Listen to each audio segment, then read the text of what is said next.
An Ironman!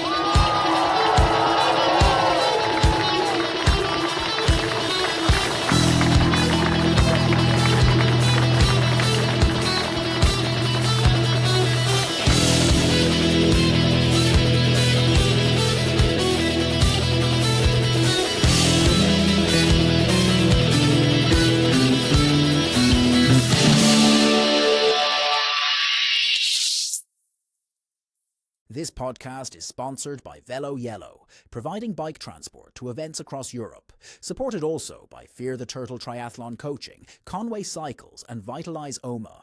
Contact details available in the episode description.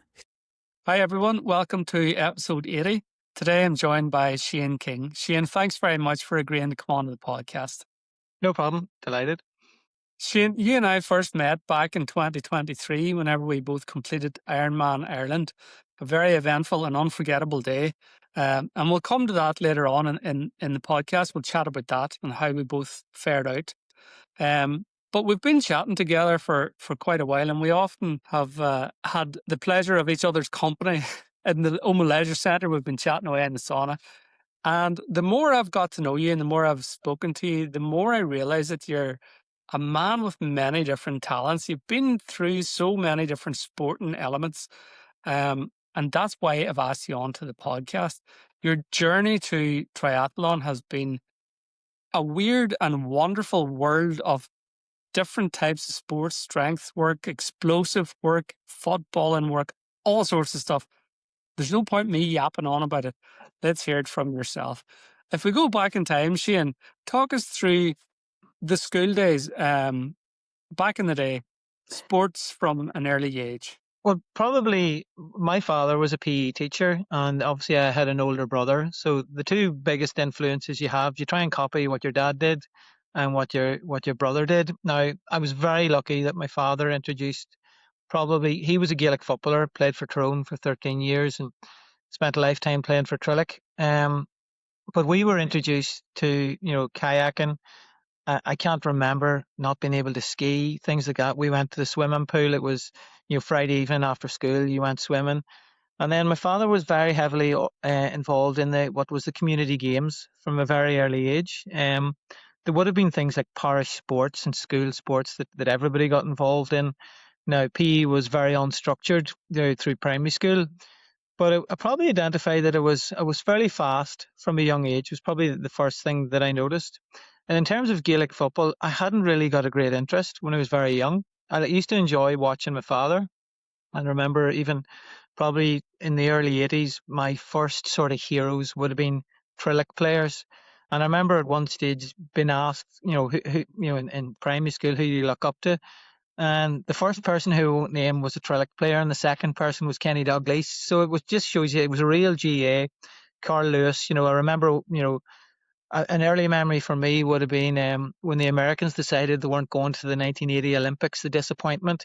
I remember watching the World Championships when Carl Lewis came on the scene and thinking, oh, he's fast. I want to be that fast. And, that sort of reputation, asking my father, how do you do a crouch start?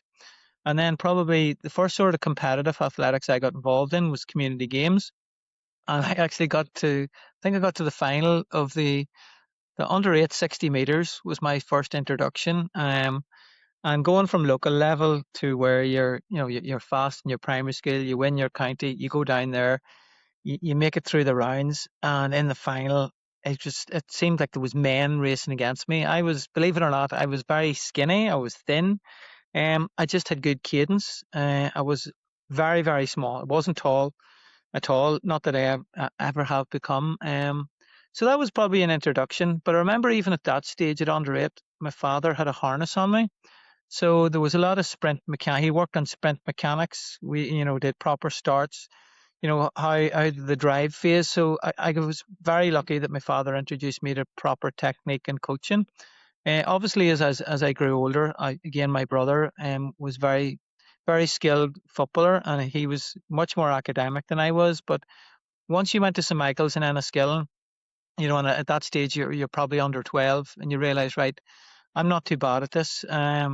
And if I keep working at this, so you make your school teams. And then again in St Michael's, once a year there'd be the sports day. So you picked your three events that you thought you would do best. Again, in first year, I was probably very good at cross country because it was so light. I was always active, so I probably had a fairly good aerobic capacity.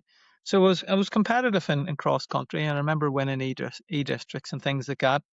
And then as you went up the level, you were dealing with people that sort of they specified in that, and that's where the gaps kind of. So probably Gaelic football then from the ages of 11 to 17. Although I do remember in my fifth year at school placing in the Ulster, I think it was the 200 I ran in that year. So it was just, and again, throughout primary school, I was probably more interested in Irish dancing. I started Irish dancing when I first went to primary school, and there was a few friends, and I ended up doing set dancing then from 16 to probably 19, and it was just to be involved in everything. My mother was more into music than into sport, and she gave me a great, I was probably listening to music that was maybe 20 years out of my time, and I've always, a bit like yourself, I really love sort of the classics, big into rock. I tell people the first concert I was ever at was the Razor's Edge AC/DC tour, where in reality it was Chris de Burgh, you know. So so music, dancing, and all sorts of sport. The one thing that because I lived in Lisnaskea, you're only getting the swimming pool once a week. I never really concentrated on swimming until much later in life, and it was just so busy. And again, we would have been kayaking because my father went skiing once a year with the school. Maybe one year my older brother would have went. I would have went. It was a couple of years we went ourselves. So we're very lucky. Sailing because we're so close to the share centre in Lisnaskea. We would have spent summers out there kayaking, sailing, swimming. Anything you could do. And again, it's something I have never owned a games console. I have never spent time in arcades. And the thing that I remember my brother in primary school when he got a watch was how quickly can you get from the school to the house? Now we both told lies, but we would have ran home from primary school to see who could get there. My older brother was probably more skilled in Gaelic football. The difference that I had a bit more pace, and that was probably the only thing that separated us. He was probably a braver footballer and a more intelligent footballer. But again, as you move up through the levels, things like pace, I find it easier to put on more muscle mass than he did. So I was probably genetically gifted from my father, and my mother would have been fairly athletic too. Um, but again, the big thing that I think is I had to go at everything. I was in the school choir, I was in the school musical, I went to the Gaeltacht every year, I was in debating. I just tried to immerse myself in as much as I possibly could throughout school. And it's something even throughout university. I had never played rugby before. I ended up playing a season for Donaghadee. I ended up, hopefully we'll talk about it. I ended up going across to England to try out as a professional rugby league player. On my placement year, I was working in Sligo, and one of the guests in the hotel came in, and he was trying to recruit people to do the Boston Marathon for the Sick Children's Hospital in Crumlin in Dublin. And I just said, "Let me see that." I says, "Oh, I'll have a go at that." And without training, I ended up doing the Boston Marathon in '97, and doing it totally wrong, doing no training. Drinking to 1 o'clock in the morning, getting up at 4:30 for the bus, bussing out to Boston, and trying to run a marathon in 100-degree heat without, you know, I did a 7 mile run, I think, on the Saturday. Eamon Coughlin was the patron. So once you heard that, I'm going for a run with Eamon Coughlin. This was an absolute childhood hero from athletics. And incidentally ended up playing on stage with Finbar Fury that night as well. So it's amazing the opportunities and the people you will meet. And it's one of those things, if an opportunity comes up and you think you can do it, just have a go. Um, and the one thing, I was probably very cocky and arrogant. And, when I was younger, it's the one thing I look back with regret. I probably was a little bit talented and thought I was more special than I was. Um, and, that you look back with regret, but I was a young kid. And again, I played in a cover band throughout that time, through my late teens as well. So there was late nights and getting up and training, but I've always been busy. The one thing, it probably took me a while to get my career going because I concentrated on Gaelic football probably until 27, 28. Um, and then I had jumped about from jobs. I studied sports science at Jordanstown and did a master's where my research was in physiology and biomechanics. I had such an interest in biomechanics, but employment opportunities weren't great around here. So I had lectured for a couple of years, and then I ended up in operations management. I had been with leisure development in the city council, and then I was ops manager for the Odyssey for 4 years. I worked in London for a while, where again I went out to Lee Valley Athletics Club, and I met Dwayne Chambers, and I trained with Dwayne for 8 or 9 months. And the learning and something like I was doing, like, I think it was 200s, and he was saying, "Oh, your arm action isn't right." And it's something, what do you mean my arm action is right? I know. And little adjustments like that. And that's why I sort of got into masters athletics. And you go from, you're running 56s to 54s to 52, and, all that coaching and real discipline and immersing yourself in it. I had did a little bit of triathlon when I finished playing football. I was actually with Newry, a friend of mine who went in there, and I would have did the one up in Camlock 2 or 3 years in a row, and even did the half iron when it went to Galway. And Hmm. then I was doing when I moved away from the Masters Athletics, I was running 5Ks and 10Ks, and I actually had a calf strain, and I've started swimming again to sort of recover. And I met Fergus McGurr in Enniskillen, and he was in training, and he says, "Did you ever think of doing the full Ironman?" So then I went into Omagh, and I was swimming up and down, and I spoke to one of the attendants, and I says, I'm thinking of doing Ironman. He says, "Oh, you should speak to her." And it was Lucy. So Lucy had just been back, and then she says, "Well, why don't you join the Tri Club?" So that was just before Christmas. So just in the first week in January, I think I thought, right, I'll pay my membership. I'll join for a year, see what happens. And on the second night, I met Kieran Daly, and he said, "Here, we might try this half Ironman at the end of the year." And I says, "Ak, I've did one. Why don't we not just do a full iron?" And he goes, "Are you crazy? It's the second night." And I says, "Look, if we enter it, you can't get out of it, and you have to commit." And again, it's a great way. If you want to challenge yourself, just enter it. And it reminds me of, I remember going for interviews and asked my father, "Have you any advice?" And his was, if they ask you, "Can you tap dance?" you say yes, and you go and learn. And that's for events. Go and enter, and then work as hard as you can. And again, like most triathlon endurance events, two people are racing and everybody else is trying to stay alive. And that's the real crack. But Right. I'm sure you would have to say the event itself isn't the most fun, but the lead up and the training and the long cycles and the nights in the pool and going to the lake. You mean, Omagh Tri Club is one of the most social clubs you could be a part of. You know, there's no egos. There's lanes of different ability, but there doesn't seem to be any level of ego, and everybody wants to see everybody do their best, which is, Mhm. it's really good. And when I look at, even Gaelic football within clubs, there's rivalry within teams, within positions, athletic clubs, your training group. I trained with a group, and two of the guys I would have been racing against at nationals. Whereas I think that triathlon club in Omagh it's a real social hub. Some people dip in and out. Some people do the swims. Some people do the cycles. Some do the track ones. Some people do them all. And then you have those elite athletes that kind of inspire everybody. We're blessed with the coaching ability that triathlon club has.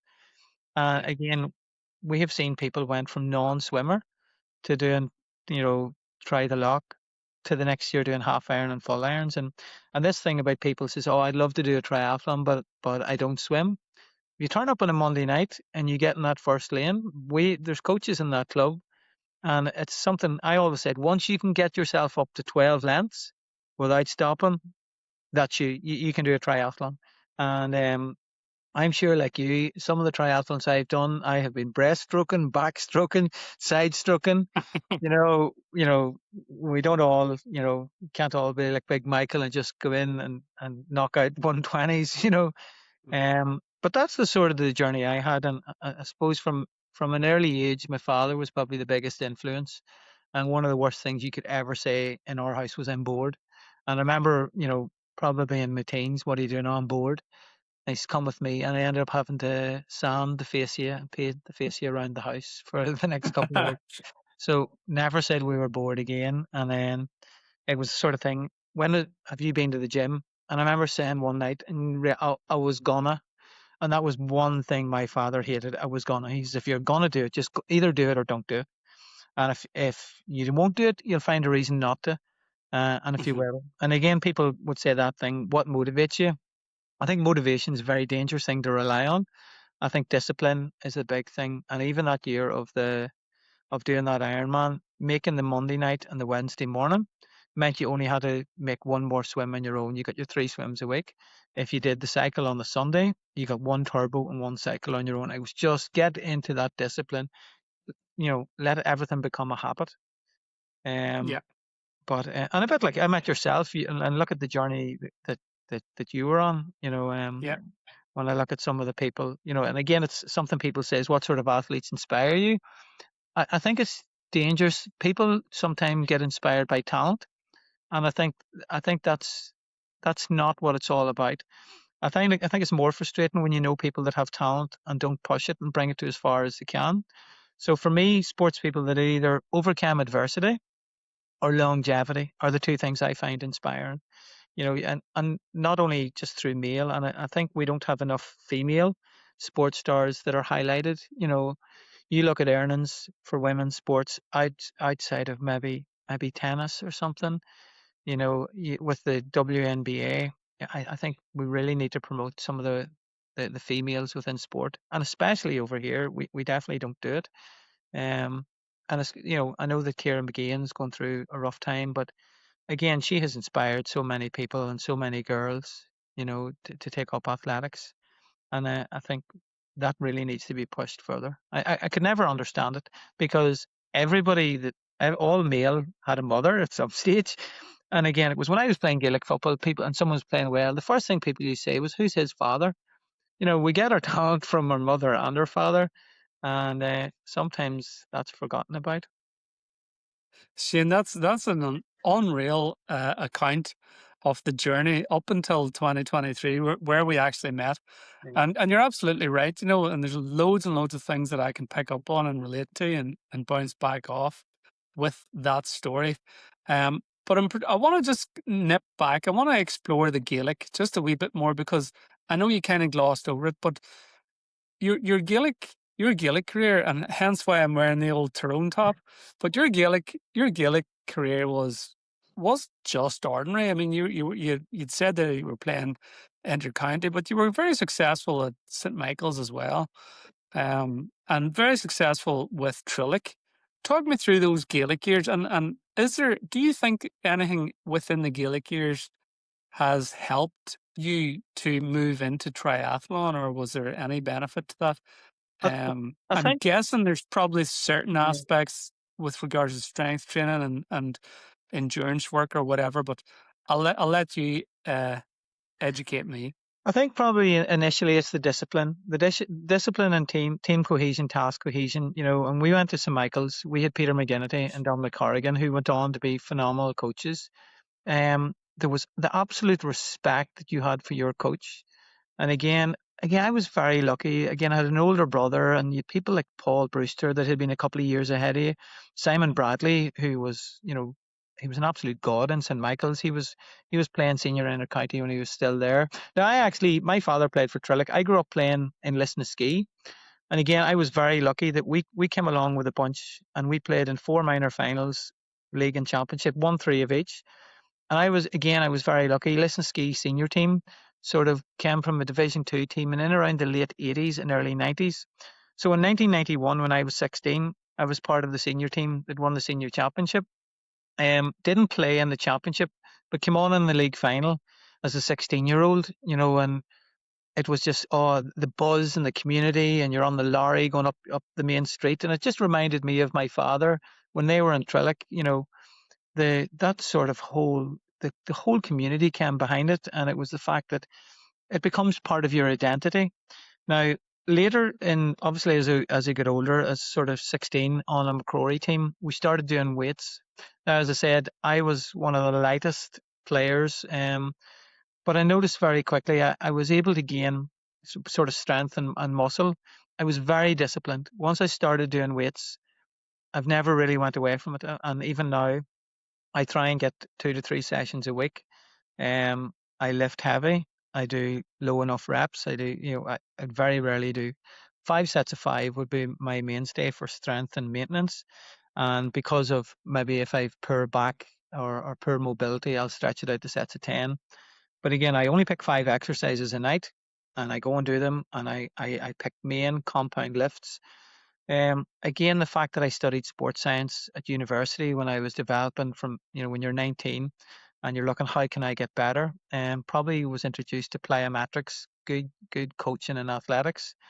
And again, when I was at university, I went up to the Mary Peters track and joined a sprint group, even though I wasn't sprinting, just to work on my running mechanics. And, if you're fast, you want to get faster. And I've always said, if you're slow, you won't get really fast. But if you can develop good running mechanics, you have less sort of injuries. Again, there's things that I see in Gaelic football.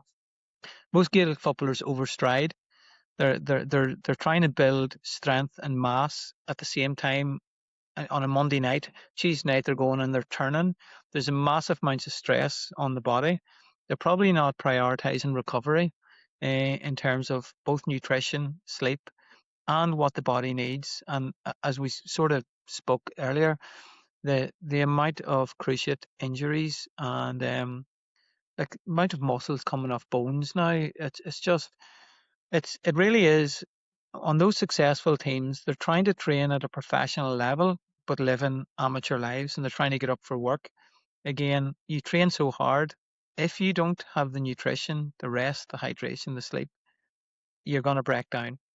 Now, things have dramatically changed. When I remember when I first went to Belfast to study, the bus would have pulled in for a carry out on the way home from county training. If you weren't going out, you got the bags, and everybody else went to Lavery's. Now things have come on an awful lot from then, but I just think there's a lot of stress on bodies that maybe aren't recovered, and there probably needs to be more periodization where you're doing your strength block, your aerobic block, your power, and getting ready. Now the season is condensed more now with a split season, and instead of maybe giving county players more time to rest, I think it's actually accented the stress on the body. And you see these players now at the end of a season either not coming back at the start of the next season or having to miss a chunk of their club season so they need a recovery. And if you look back, even within athletics, Mo Farah took 2 separate month blocks off, a 4 week rest at one part of the season and a 4 week at the other. Gaelic football, and even when I played, it just rolled on, and then, as I said, you throw in things like you try and play basketball, you try and play a bit of rugby. I trained with Cliftonville for a while, but again, Gaelic football was always the mainstay. I was lucky; I got a Gaelic scholarship at Jordanstown, which financially, and then you were getting access to proper sports science. The amount of young people, I remember sitting in the sauna in the health suite in the leisure centre, and there was 2 young lads who were sitting chatting. And you can't help but overhear when you're in that small environment. And they were pretty much looking at each other's scars on their knees. Mm-hmm. And I said, look, lads, I don't mean to be rude, but I can't help but overhearing. Can I ask what happened to young, strong lads like yourselves? Football. One of them had both knees done. The other one had his knee done. And it struck me, that these young lads, how are they injuring themselves? And it always seems to be the knee. It seems to be these cruciate ligaments. And I was thinking to myself, I have seen my own children, all my lads played football, and particularly Michael Jr. and Connor growing up. And I've seen them whenever they've reached sort of 14, 15, particularly then moving from 16, 17 and into minors, where they're beginning to put on weight. They're bulking up. And I wonder, were they bulking up too quick? What was the body laying on the weight, muscle weight and upper body strength and everything else, but not allowing the ligaments enough time to adapt to that new load? And then with those short stop studs in the ground, turning on a sixpence, the force going through that knee just isn't ready to deal with. Is that my loose theory? But what's your take on that? I think there's two reasons to that. I think when kids start lifting weights, they need to be supervised, and their lifting mechanics and techniques need to be proper. I go to Omagh, I see young kids in, and they're trying to squat and they're doing deadlifts with poor technique. So the stress that they're putting on their body, they're not recovering. And the other thing is the run mechanics need to be looked at. And if you look at American footballers, they do this drill where they turn. We get to a corner and we just immediately sidestep. In American football, they turn the body and accelerate. So there's maybe a mechanical way that we can reduce the stress on the turn. In terms of conditioning, we need to look at rotational strength as well. A lot of people will go through the frontal planes and the main lifts, and you need to adapt your body to rotational movement. And that's generally, when the knee, the studs in the ground, the upper body turns, and that's because the stress, and you're already working on fatigued legs and muscles and ligaments that are already been under stressed. And as I said, recovery is as important for a young person as is like we probably prioritize recovery at our age because we have pain. Pain is a signal we need recovery. When you're young, you mightn't have that pain, but it doesn't mean that the body hasn't went through that stress. So I think, two things. If you're going to start doing weights, go to a proper strength and conditioning coach that will have your appropriate technique. Now, I know there's a lot of clubs and development squads are starting on brush shafts and proper technique. And I know that likes of that Tyrone minor team, they're getting coached properly. It's very developmental and it's done at stages. At clubs, again, guys are in such a hurry. They want to play senior. I need to bulk up as quick as I can. There's guys taking all sorts of creatine and protein. Just take your time, allow your body to develop, and look at a more longitudinal approach. Like most of these interventions, the biggest seller now is the 12-week body transformation. Why not take 5 months and do it properly? Why not turn it into a habit? You do a 12-week transformation and you have a coach, and that what happens in week 13 when that guidance isn't there? And I think again, I was that kid that was 16 and was a substitute. Now I want to start. What do I need to do? I need to start lifting weights. Now you need to let your body grow. But it has to be done appropriately. And again, I would have abused my body through my latter teen years and early 20s. And I probably have always had a difficult relationship with alcohol, and that I didn't have, it was the one part of my life I struggled with discipline until around 2011 when I decided I'm going to remove this and just see how things go. And I took 3 months off. And again, I didn't drink again until maybe 2 or 3 years ago, and I would never take more than two drinks, and that's my limit. I know myself, if I take that fourth drink, the chances are I'll go missing for 2 days. No, Yeah. I don't want to go back to that lifestyle. I think if I hadn't had that intervention, I don't know what might have become of me. At the time, I wanted to show my kids a better example. And training and discipline. Again, I'm lucky. I have 4 boys, and they all go to the gym. They're from late teens to early 20s, and they're fairly And athletic. that's a remarkable coincidence and similarity that we both have, Yeah, because I have 4 lads from teenagers to early 20s, yeah, and it was during lockdown that I decided that, and it was the particular aspect of lockdown was that every night was Friday night, yeah. and I was sitting there having cans of beer, Mhm, not necessarily wrecking the house or mhm. doing anything bad, but just having these cans of beer pretty much every night. And I looked at myself and I looked at the boys, and I realized this isn't a good example. And it was that really gave me that kick up the ass too, and inspired me to get off and get after a different version. Thankfully it's worked out. So yeah, I understand that one. I really do personally, and thanks for sharing it.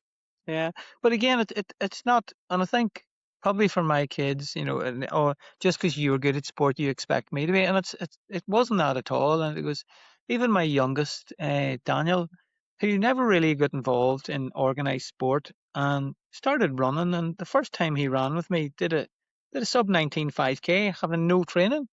And you're going, where did this come from? So then I buy Yeah. him a better pair of trainers, and like I would have never known that he was that talented. Like my daughter, I have 4 boys and a girl. My daughter probably had the most natural ability of all the kids, and had was very competitive at gymnastics and was playing rugby for Ballynahinch. And then unfortunately, her came out of COVID when it is GCSEs and exams kind of took over.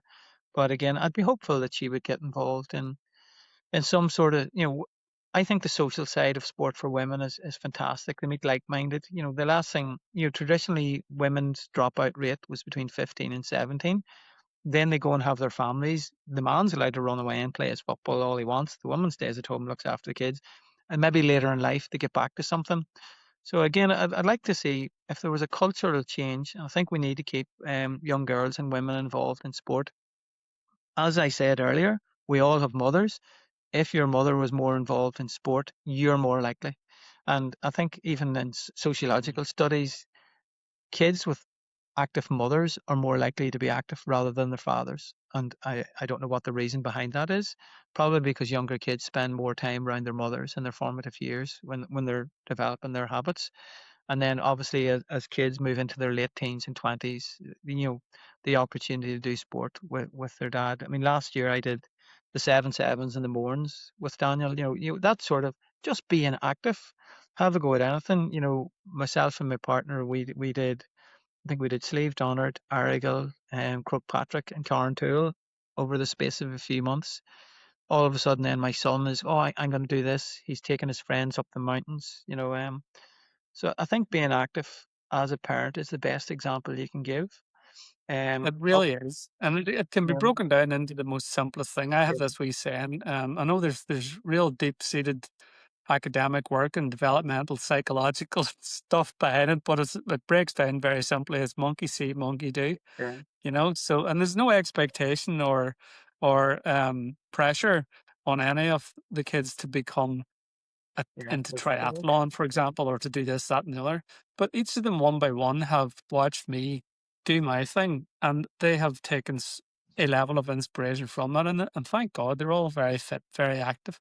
Either into their gym work, their football, their handball. Mm. One of the boys, all of them are into strength work and things like that. So, and it's I, the same with your kids. So I, it's I great. It's a actually, fantastic thing. I actually think your journey to me is more inspiring than some international athlete that was born with talent. Like see the people that come to a crossroads in their life and turn it around. I just find that really inspiring. You see people that, some of my coaches, I know a coach that, went to retire and his wife passed a couple of months after retirement and never wavered, never was, and what was I called, emotionally and morally incorruptible. Whereas I always felt if something went bad, per me, I can go off the rails for a while. You did the opposite of that. You seen yourself going down, you had the same sort of rock and roll lifestyle as I had for a while. And Yeah. when you turn that corner, I think it's almost like an epiphany. You do it at the start and it's a struggle and you're going, why am I doing this? Look at the state of me. I should be doing this. And then all of a sudden you go, oh, this is why. And you get that endorphin and you realize, oh, this is so good. You come back from that cycle on a Sunday. And the first couple of times you do it, I used to pray for bath doctor. We used to come back into Omagh and I used to be coming out of towards Fenton going bath doctor, bath doctor. I knew if I got there, I could get to the finish. And then people go into the sauna and the social side of it takes over. And that feeling that you're on a high the rest of a Sunday.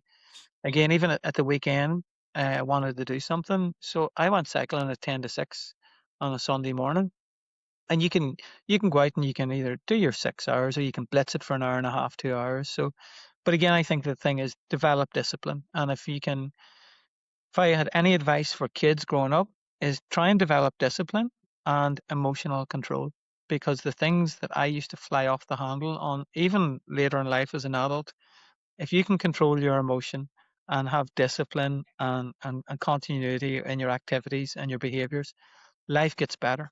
And it's crazy that old saying, I think it was Gary Player, the harder I train, the luckier I get.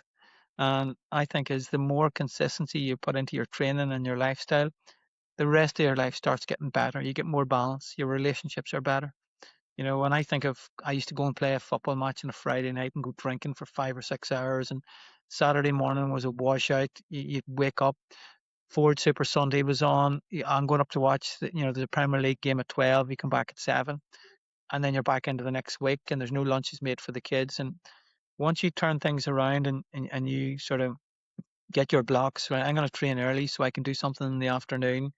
All right, the World Cup finals on. No, I want to go to the cinema with my family, or with whatever's on.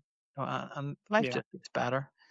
Um, Talk but me through then, Shane, how you applied that consistency, the discipline, and all the things that you've spoken about and you're learning to your triathlon journey. So let's well, talk about yeah, that night in the pool whenever you said to young Kieran, yeah, what about signing up for the full?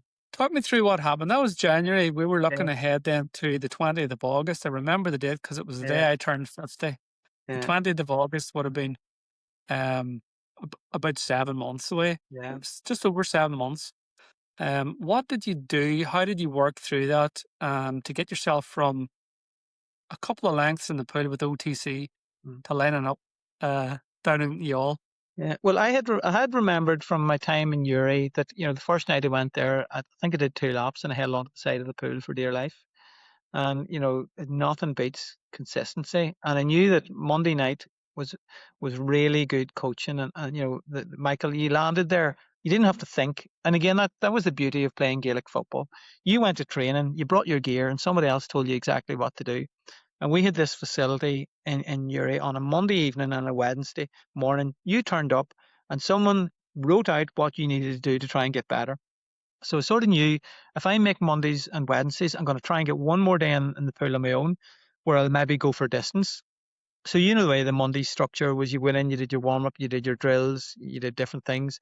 And Wednesday was something similar. So then I used to try and get either a Friday or Saturday and build it up. And the first thing was get to 750. So you did your 12 lengths, which because it swam before got to there. Get to 750, get to your 1K, get to your 2K. And I never really went above the 3K. The next thing was the consistency in the cycling. Again, we're very lucky. I did the Sunday mornings. And then after about a month or so, myself and Kieran sort of realized, look, we need to be doing longer cycles. So we did a big cycle every weekend. Now, some of the crack that we had on those cycles, we went down through Monaghan and back over Rosslea. Kieran got hit by a van. So we did. Jesus. We went down.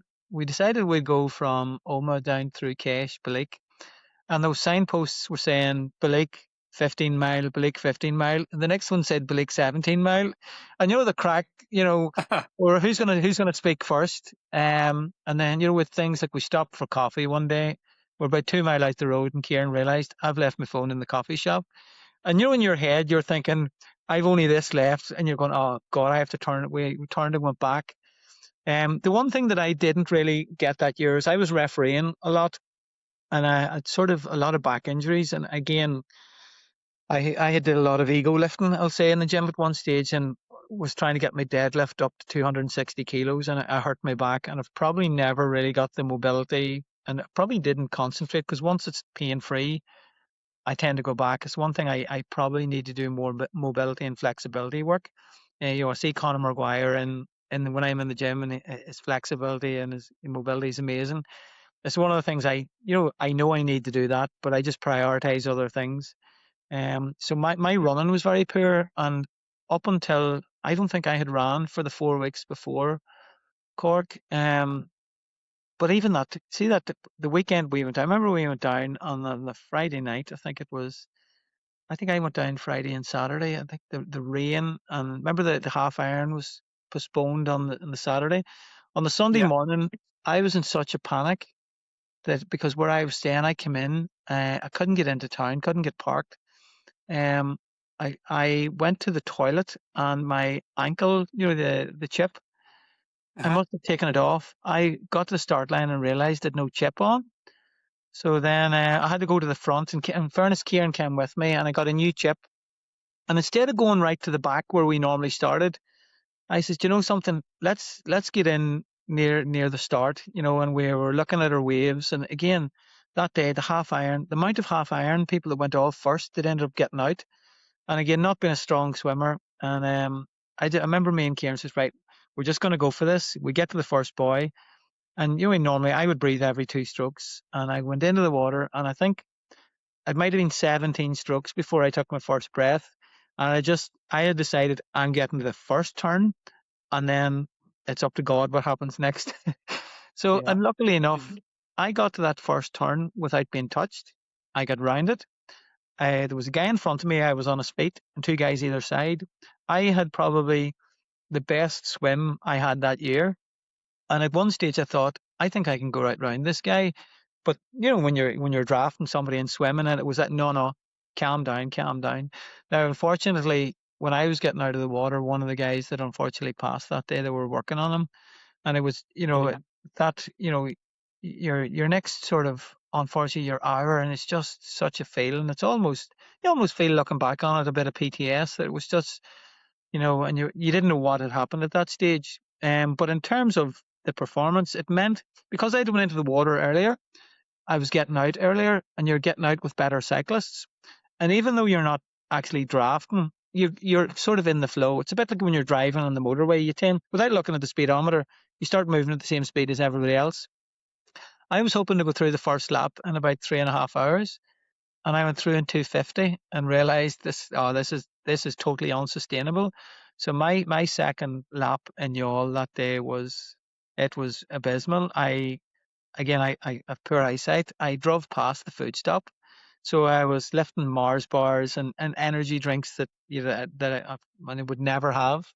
So my second lap on the bike was a lot slower. I think it was just under 3.5. But because I hadn't eaten my own food, I went out on the run, and the first thing I had to do was hit the Portaloo, and I spent about 25 minutes in a Portaloo. And when I came out, Uh-huh. the woman outside it said to me, "Are you okay?" Because it sounded like there was a brass band practicing inside it. It was just, and again, one of the funny things, I don't know about you, in the run, you're running in that, and you think, right, I'm going to run into that lamppost, and all of a sudden your body says, no, you're not. You're stopping now. And Yeah. you had very little control over how long you were going to run and how jog for. And I remember trying to get like Red Bull crisps as much as I could, and that little area of the housing estate where, and I Uh-huh. wore a hat, where they would soak your hat and you could put your hat on. And then the other thing was, when you kept seeing the people from the club, I just thought that was brilliant. So it was, every so Yeah. often you'd meet somebody else, and even though you'd no energy, everybody spoke to everybody else. It was just, and I think that whole collective, even though triathlon is an individual achievement, there was a great collectiveness, I thought, that weekend, that everybody that took part in it. And I remember going for breakfast the next morning, being absolutely exhausted, but you almost were more euphoric when you seen someone, with all their finishers, medals, and T-shirts on. And again, people that haven't did that, that say, "Oh, I could never do that." Go and stand near the finish line of an Ironman. There's all sorts of shapes, sizes, bodies, people that you think could carry weight. Even like, there was a guy past me with one leg, and you're thinking, that's inspirational. The fact that we're doing this and we think we've overcome a few social alcohol issues, there's people, just nothing will hold them back. And I think Absolutely. Yeah. watching an Ironman finish line is one of the most inspiring things you can do.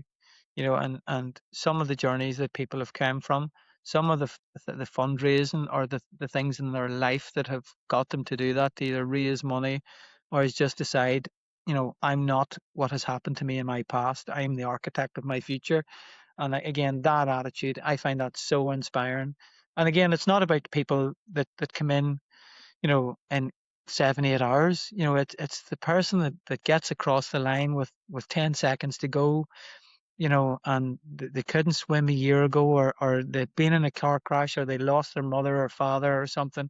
I just think that's the epic achievement that inspires people to do things. And that's, if they can do that, then I can do that. Because when we look at these people doing 7 hours, yourself, I could never ever do that. And to try and get near that, the changes I have to make to my body are not something I would want.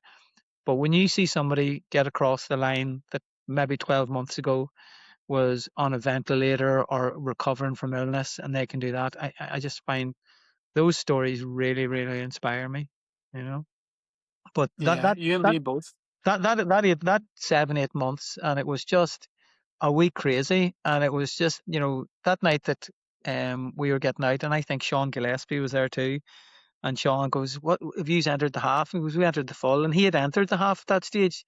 And he goes, "You's mad." I goes, "Sure, Sean, if you're going to do it, go and do it." And he went and changed his entry and went up to the full then.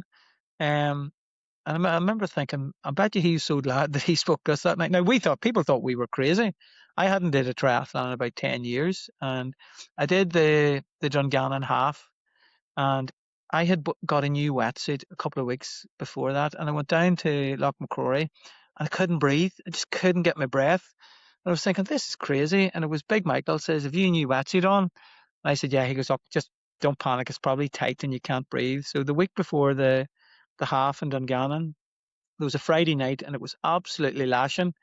And I remember Kieran was sort of hoping that I would say, "We're not going to do this practice swim." So we did the practice swim for the half iron, and that was probably the first time I thought, "No, this we can reach this, we can do this." Didn't have the greatest performance in that half, because it was the sort of thing, do a hold back, do a push, and again Yeah. the cycle, because you're going up and down the carriageway, and the good guys are whizzing past you, and it's a bit like when I did the Boston Marathon.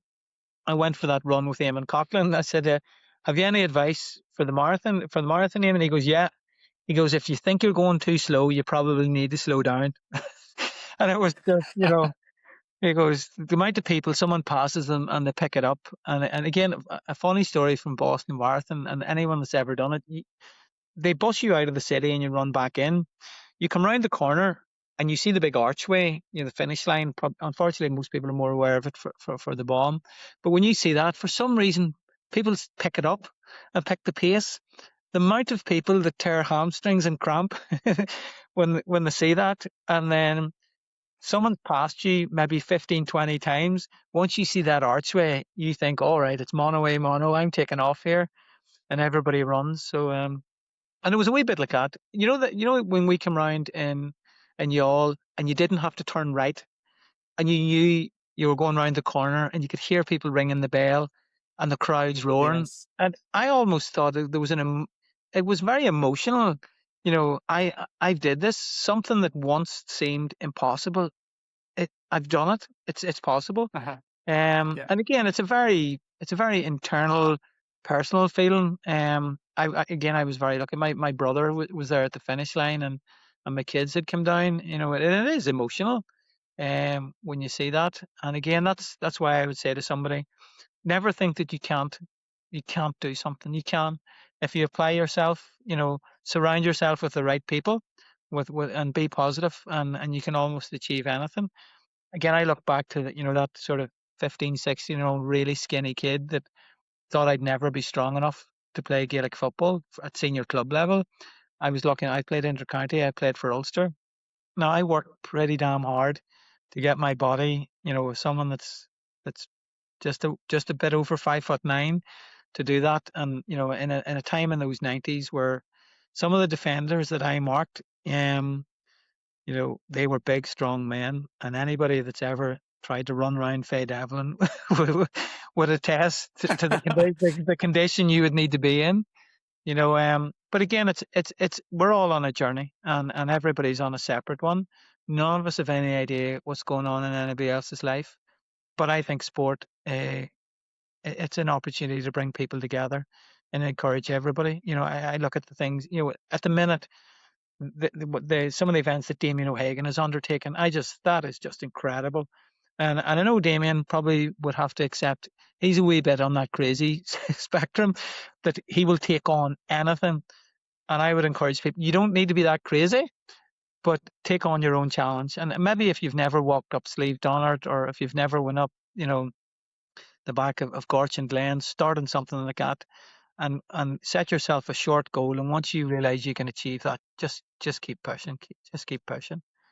And Shane, you're a man that has come up through the ranks of so many different aspects of sport. We started chatting about from Irish dancing into athletics, football, dabbled in rugby, find yourself a lot of weights, a lot of training, plyometrics, your sports science stuff. There's so many different skill sets, so many different sports. Growing up, was there anybody or any sports person that maybe gave you inspiration that you thought of as you were growing up, thinking, this is something I need to be doing, or this, can you think of anybody? Again, as I've always said, it's whilst talent is really entertaining, it wasn't really people with the most talent that inspired me. And again, there was players that played with my father in the club that had did cruciate. And back in them days, if you had a knee injury in the 70s and 80s, your career was over. And I remember watching, one he actually played in the middle of the field with my father to recover from this knee injury and get back to the level that he did. And again, initially that Trillic Gaelic football team, I remember probably the one in 80, the one in 83, and they were too old and they couldn't do it. And the manager John Donnelly would have the hairs on the back of your neck, and they were playing Dungannon, and it's one of these things that I'll never forget. They're playing Dungannon in the championship final, and Dungannon had this big, massive guy, Audie Hamilton, who was a phenomenal club player in the middle of the field, and they drew with him the first day. And I remember going out and the manager saying to the midfielder, we're same thing again, you're going to break the ball. And he just said, no, I'm catching today. And I remember this determination, the hairs in the back of my neck. And it's the sort of thing like, that reinforced, I'm not going to try, I am. And that would have inspired me. And again, probably nowadays, I see people like, Caroline O'Hanlon is playing for Armagh ladies for 22, 23 years. She's playing netball. As I said, the Kieran McGeehan story, this young girl from Portaferry, who I actually coached in primary school, become this international runner. And I remember speaking to her father when she was probably second or third year, when she was starting. I goes, well, she'll probably have to give up camogie. And him saying, oh, no, she's, this GA family, and to look to what she went on to do. I've been very lucky. I've met some very talented athletes. Again, meeting Eamon Coughlin was an absolute joy, to train over, when I was training over in Lee Valley, when the year I worked in London, to train with Dwayne Chambers and see, I met Christine O'Haragu, some of these people and some of the stories that they had, but probably the most inspirational people are the everyday people that decide they're going to do something. And I know a big Foo Fighters fan, there goes my hero. It's everybody in every aspect of life can be their own hero. And you don't know who you're inspiring. You really don't. You could meet somebody, as I said, you're meeting people in the sauna. And if you say, oh, throughout a lot of my teenage and 20s, I drank and messed about, I was into rock and roll, I was into this. And then one day I decided I'm going to have a go at this. I think that is more inspiring than someone that was talented from day one and never really had to work hard at anything, and those players that just wouldn't give up and they kept going and they kept going, like the Tom Brady story that, he was told he wasn't good enough. He'd never be doing that. But there was some sort of inner belief that he thought. Now, again, as a child, Kenny Dalglish was just, he was everything, that a 5-year-old wanted to be when you watched, if you're allowed to sit up on your dad's knee. My father probably was massive in my life. I've probably never really got over his loss, um, which is tough, because it's 11 years now, Yeah, and it still find it very hard to talk about. Um, but I was very blessed that he introduced me to sport, and that's probably where I get my drive from. good Um, stuff. You've it's done him proud. You've done him proud, and I hope and to. and the lifestyle that you've taken on and how you've inspired your own kids is testament to the man he was. Because in your children lives your spirit, and your spirit has been passed down from him. Like, so, it's all good. You know, it's a fantastic thing, and to leave a legacy and to have memories, and the fact that he still touches your heart so softly after 11 years is testament to the man he was. Let's talk about what happened after Ironman Ireland, Shane, because lots of people do an Ironman and they think, we'll have that box ticked and that's me now. And you maybe fall back into old ways. And we have seen it. Some people do it and some people don't. Um, you fall into the category of don't. So you have set yourself a couple of other targets and you've went after some big events. So I wanna just pick up on your journey because you mentioned a craziness, and there's a crazy element, I suppose, to this endurance crack. But you've been active and you've been doing a lot of training recently. Talk me through what you've been through since, particularly this year. Yeah. Big Well, ultras and lots of training.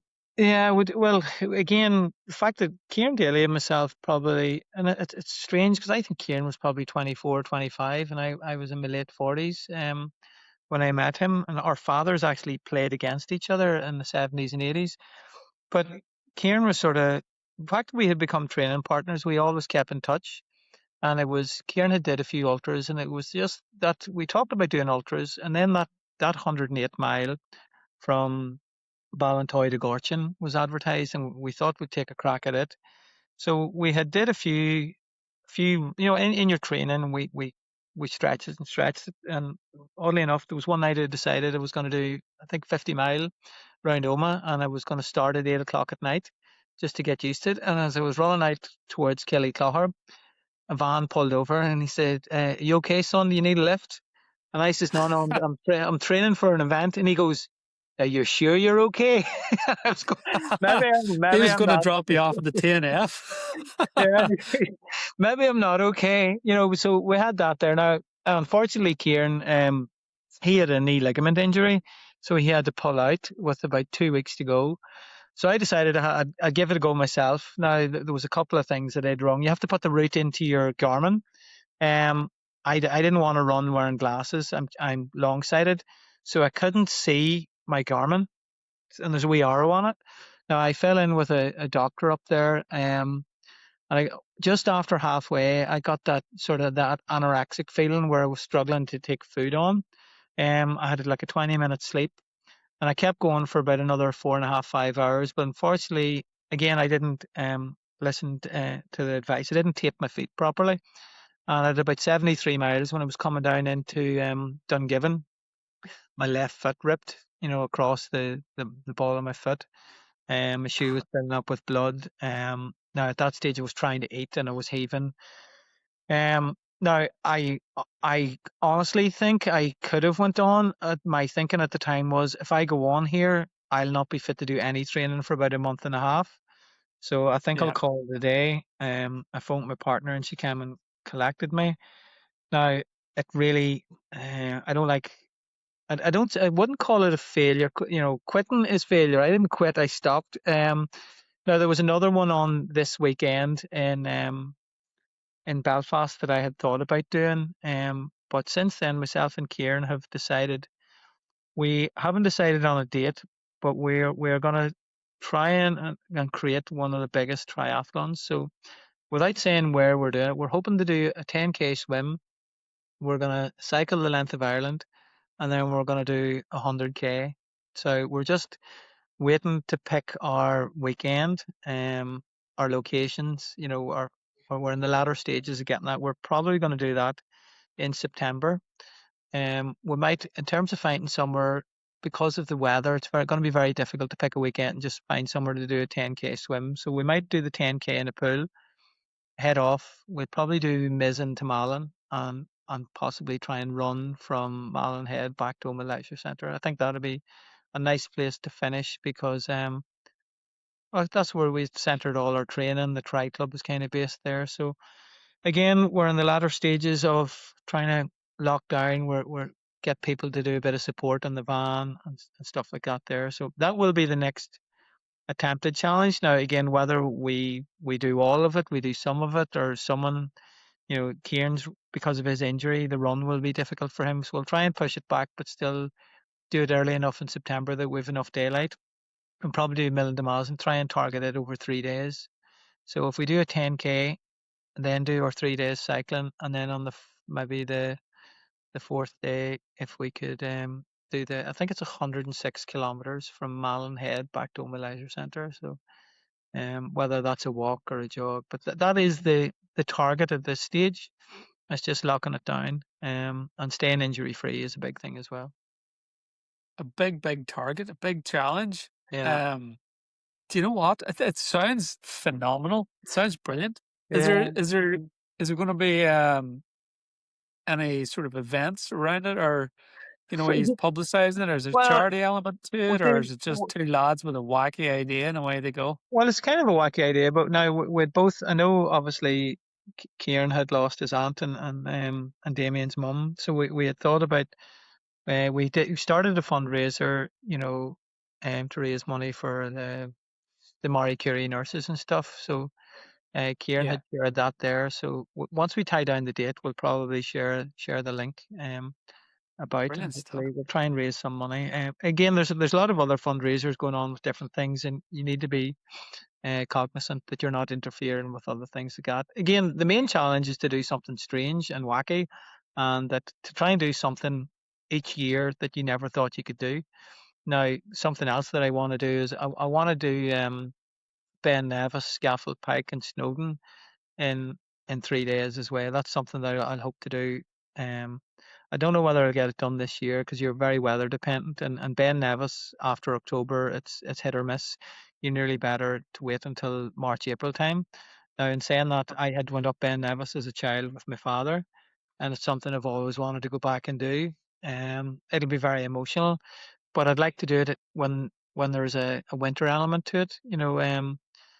But again, as I said, myself and my partner Grania, we did Carntool last year, and by the time we got to the top, we could hardly see each other. Um, on the way down, I took a wrong turn, and we ended up having to down climb cliff edges to get back down to the Oh lake, so we Jesus! could find it. And it was later on that night having something to eat when she realised that unfortunately 6 people over the last 5 years had lost their lives. Had she known that, I don't think she would have went up. Um, but she stayed very calm, and we look back on it and we laugh about it now. But I'd like to do adventures like that there. But again, things like going to the gym 2 or 3 times a week with her is as important to me as completing these big challenges. I just like to stay active. I'm big into the sort of the whole, the saunas. I do a lot of fasting. The last 4 or 5 years, I try and do 5-day fasts. 3 or 4 times a year, just because of the longevity aspect of it. And sauna and cold plunge. Whilst I think it's highly overrated, I do enjoy that feeling of it. As I said, I did those marathon swims 2 years ago. I did the Gale Force. And unfortunately, I did them in skins, which wasn't the best idea when you're not the best swimmer. Because if you're a good swimmer and you do the skin swim in an hour, it's not so bad. See, when you're poor like me and you're up into 3 hours in cold seawater, um, I ended up in the hypothermia tent after that, and my tongue was swollen and my hands were clawing over the last kilometer in the water. But again, I think when I look back, that makes the challenge even more beneficial. But again, Brilliant stuff. there's always a challenge around the corner that we can all do. And hopefully, as long as my body enables me to do that, I'll try and keep training and keep lean muscle mass on, keep pushing, my cardiovascular system, and it just the mental health aspect of it as well. Like, it's really hard to be in Yeah, bad form when you've completed something like that there. Your whole mood. Unfortunately, sometimes it's very short, that euphoria, and I think you need to find your what's next. As you said, a lot of people will do an Ironman, and that's it. I've done it, and I think there's nothing else to done. You'll always keep looking. You'll find something, whether it's a cycle, a run, or whether it's helping other people. And you look at the people that came to Omagh Tri Club, and they're now involved in coaching young people, either in the pool, or cycling.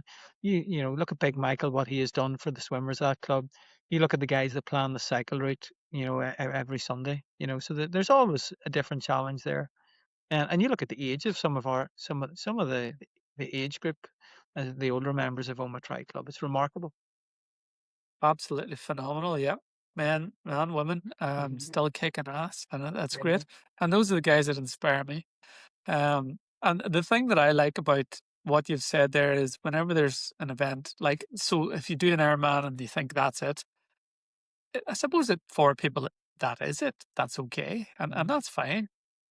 But Yeah, well, you can just do something like you have done and just yeah, think, well, let's make up an event. Let's go and do an event. yeah, You know, yeah, so what you and Kieran are doing, you might even argue is more impressive because there is no razzmatazz attached to it. You know, there yeah, is no big publicity about it. There won't be a big grandstand finish. It'll be no, two boys with this plan and that personal feeling, the satisfaction and whatever way it pans out is going to be something that you're not going to be able to bottle anyway.